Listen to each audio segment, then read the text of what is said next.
qaliswe nje kwaziwe ukuthi thina nalabantu asinabuhlobo. Uthumela ingane esikoleni ukuthi ihambe iyofunda encane ena 7 years uyithumela esikoleni ukuthi iyofunda, kanti uyithumelela ukuthi ihambe iyoba umfazi wendoda endala ekwaziyo ukudlwengula nayo abantwana futhi abayo. Uthuleke because asizisho phela ukuthi uqala ukubona ngengane kulezi kusho ukuthi ujwayele kwala esuka khona.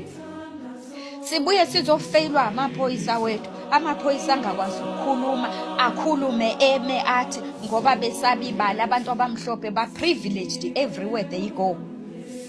Everywhere they go, everywhere they can go with any kind of crime in South Africa, everybody will be quiet, including your government. It's not my government. I don't want to do anything with him. I'm just saying that kind of a man that we put there, we trust in him. Right now is being quiet. All the leaders that they come on the ground